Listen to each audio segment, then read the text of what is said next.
titik roh kita. Segala yang terkait dengan roh disebut rohani. Jadi dalam diri kita ini ada spiritnya, ada rohnya. Dan itu adalah titik latihan pertama untuk mengaktifkan.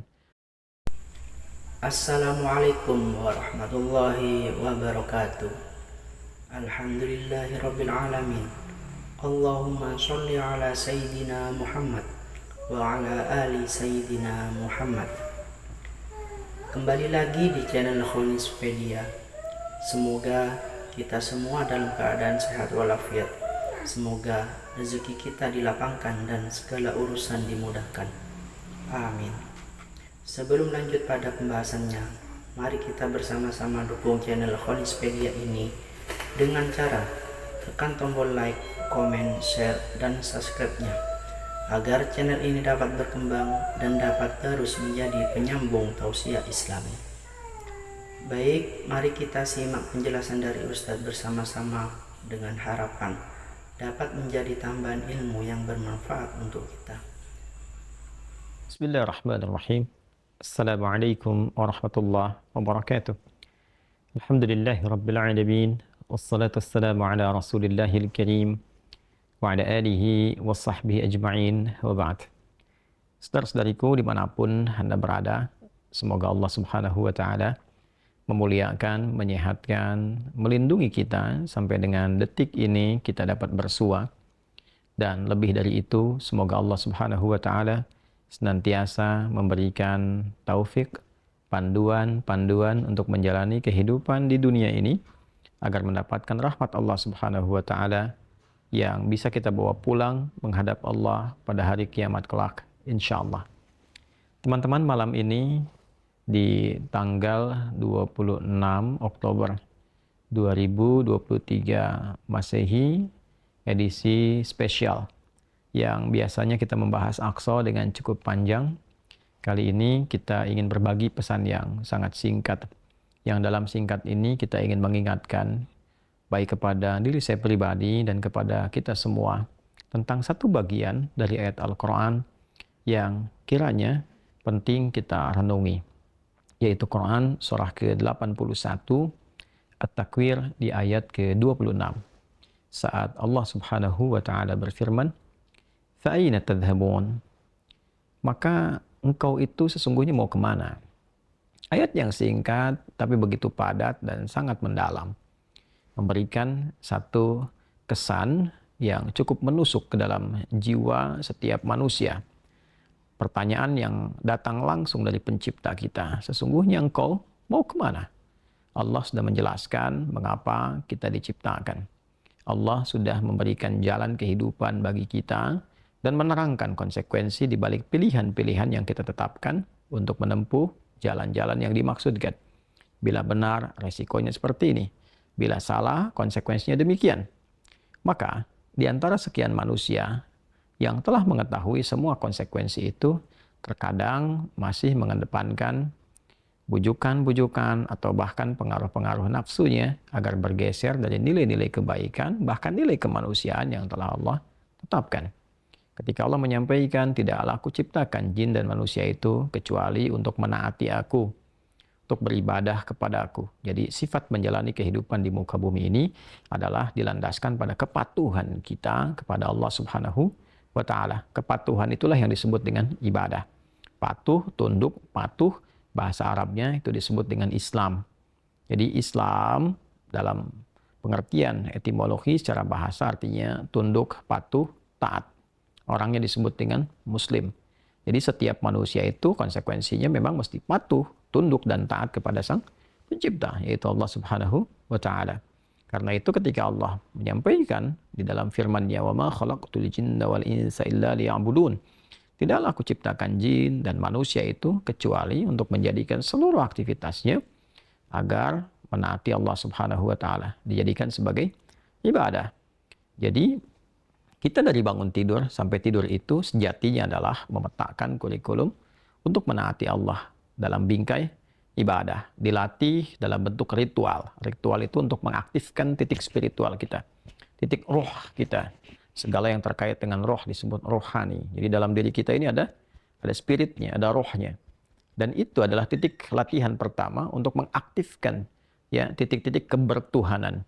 Jadi ketika Allah sampaikan, tidaklah aku ciptakan engkau kecuali untuk menaatiku. Nah, titik ketaatan itu ya disebut dengan titik ritualnya. Ibadahnya ibadah ritual, ya, keadaannya keadaan spiritual, itu yang penting kita aktifkan dulu. Itu sebabnya diminta kita sholat untuk mengoneksikan diri kita, mengaktifkan sinyal itu dengan Allah Subhanahu wa taala, dengan Sang Pencipta. Sehingga ketika terkoneksi, terbangun kesadaran dari dalam diri kita sebagai sebuah fitrah. Nanti kesadaran itu yang akan membimbing bagian dari sifat intelektual kita, titik intelektual, ya IQ itu, ya intellectual question. Kemudian nanti titik fisik kita, physical question. Jadi nanti yang menggerakkan adalah titik spiritualnya. Ini yang memberi perintah. Kalau akal itu masih objektifnya normal saja. Karena dia hanya mengkonstruksikan pikiran, mengolah data, ya, jadi informasi, informasi menjadi knowledge. Knowledge itu yang akan diteruskan kepada fisik untuk dieksekusi. Ya, bagaimana nanti lisan bicara? Seperti apa konstruksi bicaranya? Mengatur katanya bagaimana? Memilihnya seperti apa? Menjelaskannya bagaimana? Tapi perintah untuk melakukan itu sumbernya dari sini. Ya, dari titik terdalamnya. Di dalam itu cuma ada dua. Ada jiwa takwa, ada jiwa fujur. Fa'alhamaha fujuraha wa taqwaha. Maka di dalam diri manusia itu, di titik paling dalamnya itu, ada nilai kebaikan, disebut dengan takwa, karakter moral kebaikan. Ada yang buruk disebut dengan fujur. Nama lainnya disebut dengan nafsu. Karena dari fujur keluar su, melewati nafas. Nafas ketemu su, jadi nafsu. Quran surah ke-12 ayat 53. Wa ma ubarni'u nafsi innan nafsa la'ammaratum bis-su illa ma rahima rabbi. Maka semua tindakan kita, menatap, mendengar, berbicara, bertutur, sampai dengan berjalan, ujung kepala sampai ujung kaki, yang kita jadikan sebagai bagian dari perangkat beraktivitas itu, semua tatanannya, perintahnya kalau tidak dari takwa adalah dari fujur. Kalau bukan dari sifat baik, sifat buruk yang bersumber dari nafsunya. Maka semua kegiatan yang kita desain dalam setiap hari itu, kita tata. Dan Allah tanya, baik, engkau untuk apa bekerja? Ya Allah, saya ingin mencari rezeki. Baik, bagus. Untuk dapat uang. Setelah dapat uang mau kemana? Pengen kaya. Setelah kaya mau ngapain? Beli ini, beli itu. Setelah itu mau ngapain? Ditanya terus sampai ujungnya. Fa'aina tadhhabun. Sampai ke titik puncaknya. Kalau kamu sudah meraih apa yang kamu inginkan itu, harta sudah banyak, terkumpul, sudah mewah, rumah sudah megah, mobil melimpah, hidup juga kaya begitu rupa, terus mau ngapain? Ya. Maka orang-orang yang bingung pada akhirnya, dia mencari-cari ketenangan. Akhirnya balik lagi. Sudah kaya segala rupa, cuma cari ketenangan, akhirnya balik lagi ke desa.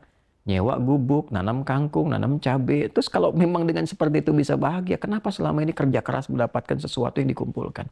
Balik ditanya. Kamu kedudukan pengen jadi apa? Terus. Yang di militer pengen dapat bintang. 1, 2, 3, 4. Kalau perlu, jenderal besar. Bintang 5. Setelah itu mau ngapain? Mau diarahkan kemana semua itu? Karena pada akhirnya semua bintang akan berguguran. Ya, wafat juga, meninggal juga. Kalau sudah selesai, purna, selesai. Demikian yang punya ilmu, punya jabatan, macam-macam. Mau diapain? Ya, ketika semua titik itu mencapai pada titik jenuhnya, di akhir itu akan balik kan. Ya, jabatan purna, harta juga jenuh. Ya. Nah, di titik itu kita disadarkan. Ditanya, mau kemana? Maka dijawablah dengan jawaban yang sangat mendalam. Inni dzahibun ila rabbi sayahdin. Yang terbaik adalah katakan, saya ini menyiapkan bekal untuk berjumpa dengan Rabbku. Itu jawaban yang paling indah. Ya, jadi kalau ditanya, mau kemana hidup ini? Kata Quran jawab, aku menyiapkan bekal untuk kembali dan berjumpa dengan Rabbku yang telah menciptaku. Dari situlah kemudian Allah katakan, aku berikan petunjuk kalau begitu. Yahdin. Ya, aku berikan petunjuk kata Allah. Jadi orang-orang yang menyiapkan semua aktivitasnya dan dia lakukan untuk Allah, berjumpa dengan Allah, maka Allah akan berikan petunjuk dalam setiap aktivitas kehidupannya. Diberi petunjuk bagaimana mata memandang, telinga mendengar, lisan bicara, sampai kaki berjalan. Sehingga dia betul-betul menjadi pengabdi dari Rabb-Nya yang maha menyayanginya. Pengabdi disebut dengan abdun, jamaknya disebut dengan ibadun. Yang maha menyayangi disebut Rahman, maka disebutlah dia dengan ibadur Rahman. Wa ibadur Rahman alladzina yamshuna 'alal ardi hauna wa idza khatabahumul jahiluna qalu salama. Demikian di surah Al-Furqan itu. Itulah puncak yang mesti kita ikhtiarkan dalam kehidupan, yang kita selalu sampaikan dan komitmenkan sejak bangun tidur Dan kita katakan, Alhamdulillahilladzi ahyana ba'da ma amatana wa ilaihin nusyur. Terima kasih ya Allah, segala puji hanya milik-Mu yang telah memberi kesempatan hamba menjalani kehidupan. Padahal Engkau telah tahan nyawa hamba tadi dalam tidur. Sesuai ajal Kau berikan kesempatan. Hamba berjanji ya Allah, hamba akan menyebar beraktivitas untuk mencari bekal menghadap-Mu. Saudara-saudariku, sedalam, sejauh, sebanyak kegiatan, aktivitas jabatan yang telah kita kumpulkan, harta benda, pengetahuan, sampai detik ini, apakah betul-betul sudah kita siapkan sebagai bekal untuk bertemu dengan Allah?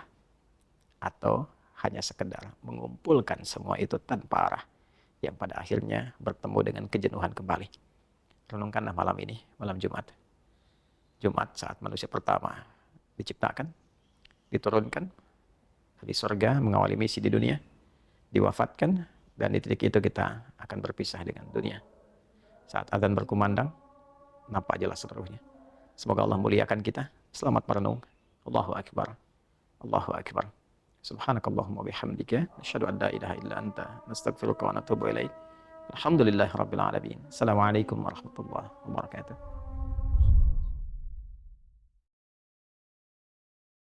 Demikian tausiah Islami yang disampaikan. Semoga bermanfaat, menjadi amal yang diridhoi oleh Allah Subhanahu wa taala. Amin. Akhirul kalam. Assalamualaikum warahmatullahi wabarakatuh.